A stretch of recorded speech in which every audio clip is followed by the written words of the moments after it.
Okay, so today I believe we're talking about power. So I guess what is power? Well, first we have power, then we have power, and then we have power, right? In the English language, we can do that to emphasize different definitions. The definition we are talking about here is the last one, which is the capacity or ability to influence somebody. Now, why are we talking about power? Well, not only was it an assignment, we are here to talk about what makes power important in the workplace. Now, if you read the text, there are five main ways to exert your power, or at least five main ways that provide power to somebody, right? It could be you, it could be your boss, it could be your coworker. It doesn't really matter. It could be your mom. Now, the five sources of power are legitimate power, reward power, coercive power, expert power, and referent power, or referent, I suppose. Now, it doesn't matter what kind of power I'm referring to, but we will go over each type of power and how they affect the workplace. But broadly speaking, power is inherent to every workplace and it will have its advantages and disadvantages, no matter what type it is. So let's start with legitimate power, right? So legitimate power is the agreement among organizational members that people in specific roles can request a set of behaviors from other. So this is essentially just your boss. These are just places of power that are true in the organization, is the best way to put it. So your manager has legitimate power because he's above you in the organization. The CEO has power because, again, he's above you in the organization. He's above your manager. But it's not like someone came down and granted them legitimate power. It's just power in your organization, which is what they call the zone of indifference.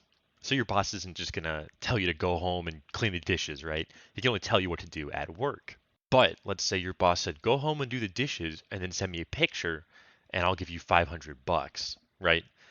That is called reward power. Now, while I wouldn't expect your manager to ever do that, uh, it could be possible, I suppose, if your manager's yourself or perhaps your wife. But in the workplace, it's generally down to like PTO, raises, benefits, vacations, schedules, time off, things like that, right?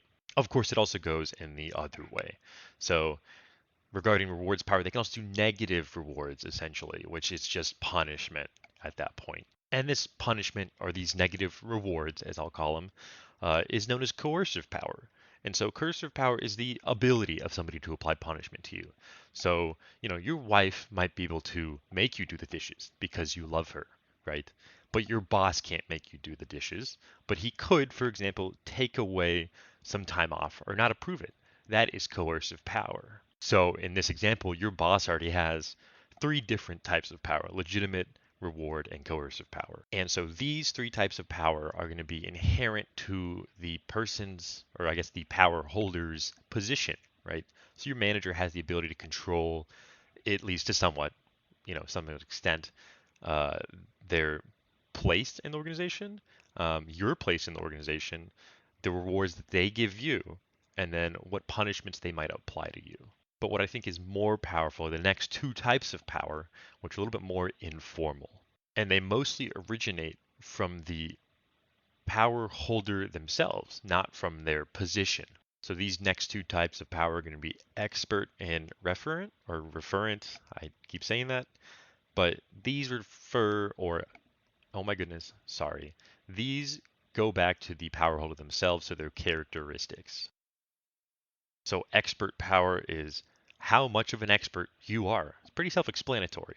And at least when I think of expert power, I think that there's two types of expert power. The book doesn't really seem to go over this, but there are true experts and then there are experts in quotation marks that, everybody knows, right? So you might have a CPA, right? But just because they're a CPA doesn't mean that they know how to do their job. In fact, I know a guy at work that is a CPA that doesn't know how to do his job. And you think that the credentials allow him to do his job, but really they don't tell him how to do his job. They just help him get there. But for the most part, you will have control over that. So if you, for example, are an expert in your field, which I presume that most people are, then you will have expert power to advise and is essentially why you're in your current role.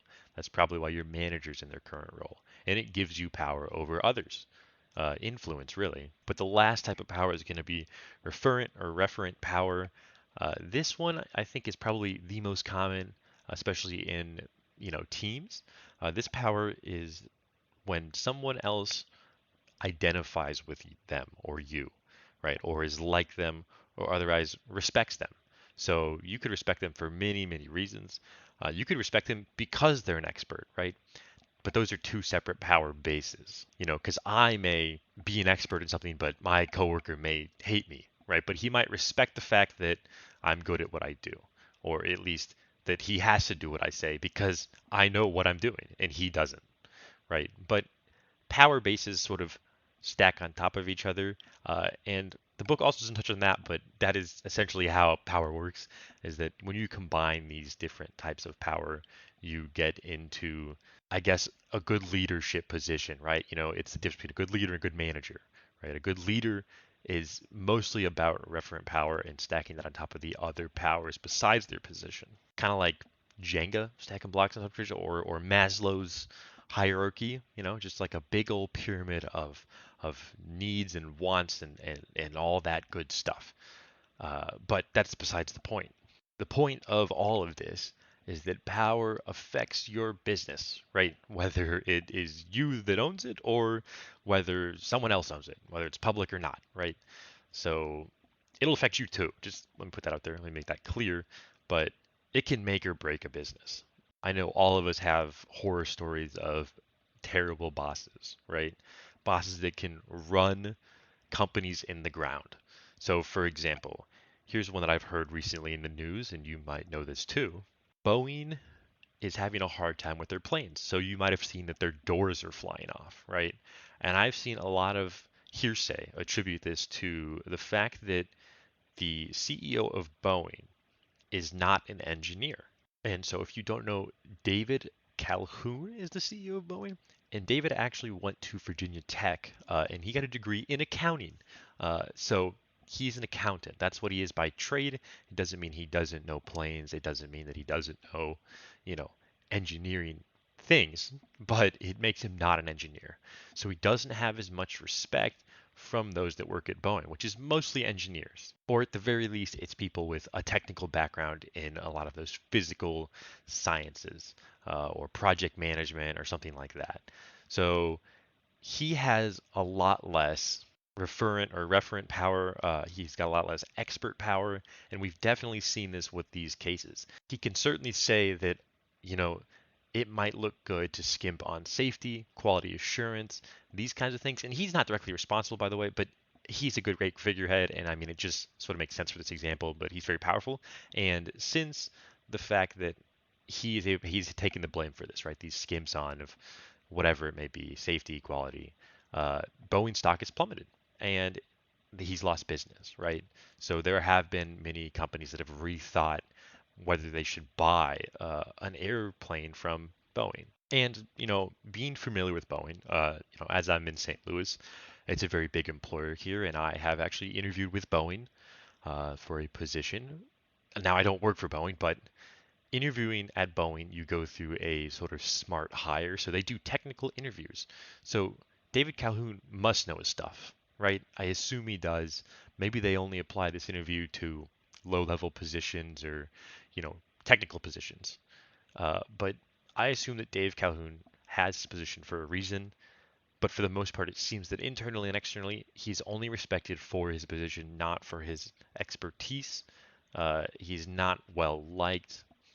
He doesn't have a lot of those informal power bases. The formal ones he does. He has a lot of control over the rewards, punishments that everybody gets, and I will say that inside Boeing they offer really great benefits. They offer really great pay, so he does give out rewards. But otherwise, his power is pretty much non-existent. But at the end of the day, he's using those sorts of powers that he does have control of to drive Boeing forward. And it works. I mean, Boeing is a massive company. It's still going. It's going to continue going despite all this negative press, right? But at the same time, if he doesn't hone in on these other types of powers, he definitely could at least ruin Boeing's stock and start to drive the business down as we have seen. So balancing these type of powers and the influences is really the key part to being a great leader, a great manager, and it's really what makes or breaks your business. But I think this dragged on a little bit too long, so I will go ahead and end it here. Thanks for watching or listening or whatever. Appreciate it, uh, and have a good one.